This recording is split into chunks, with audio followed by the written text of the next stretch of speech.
The fourth episode of ANDOR is the closest thing we've gotten yet to fan service without the show sacrificing any of what it is. Look at me! And yet it felt slow and unenergetic.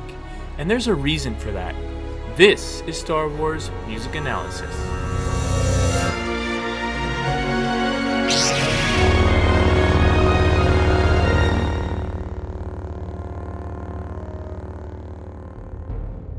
Do it. Britell continues to vary the theme music of the opening titles. This time, the drums remind us of the tension and energy that we escaped Episode 3 with, now seeing our characters on the run. As LuthenRael tells Andor what he'll be helping steal, his theme comes into full swing, and this transitions us directly into our first glimpse of Coruscant in live action since Revenge of the Sith. And I couldn't help but notice the difference in feeling between the triumphant fanfare from Phantom Menace that plays when we see Coruscant and hearing Andor's melancholy theme play now.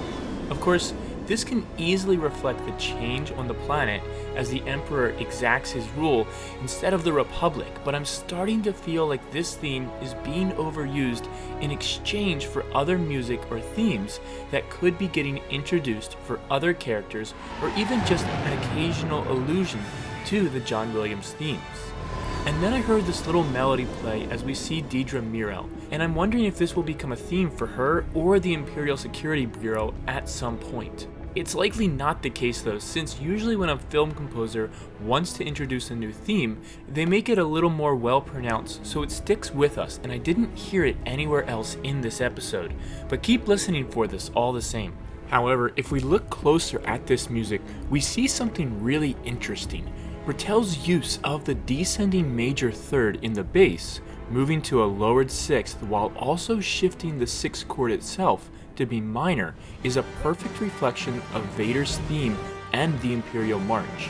And by adding the half-step turn that I've detailed in other videos into the mix here in the melody, Britell is doing something very reminiscent of how Natalie Holt treated the music for appearances of Imperial troops in the Obi-Wan Kenobi series. And if you're not sure what I mean by this, I'm putting a link to my breakdowns of the Kenobi series up above and into the description so you can see how Natalie Holt handled Imperial music as well. But this might become a subtle trend that we start to see composers do to handle music around Imperial groups without fully using the Imperial March.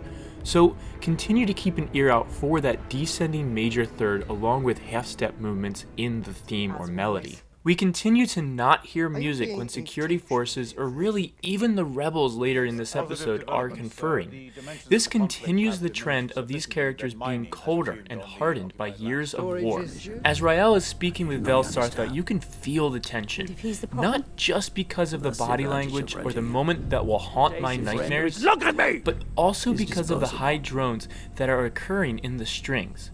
High pitches tend to create more tension naturally, as it requires a more strained or cut-off action on an instrument. The swells that come later as Rael is changing into his disguise are also a great subconscious rhetorical device. If you listen closely, you can't really hear where the strings begin or where they actually cut off at the end. That's because the sound is essentially swelling from and returning to an infinite negative decibel volume in the DAW. That is to say, the attack and release of the sound are hidden by the swell that's being engineered along with it. The reason I bring this up is because, like the sound seemingly appearing and falling back into nowhere, many of the characters like Rael and Andor also hope to stay effectively untraceable and in the shadows. And another cool moment, whether intentional or not, is when Syril is returning home on this elevator. The elevator descends into the lower levels of Coruscant, and as it does, the music moves downwards as well. Just listen to the way the harp follows the descent.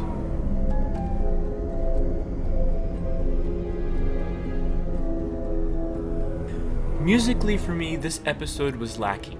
And I'm not set on that being a bad thing, especially after episode 3, but it does feel like the music is becoming very one-dimensional. We basically have a single recurring theme that's being used for just about every situation, and then the rest of the time there are only mild chords underneath or complete silence.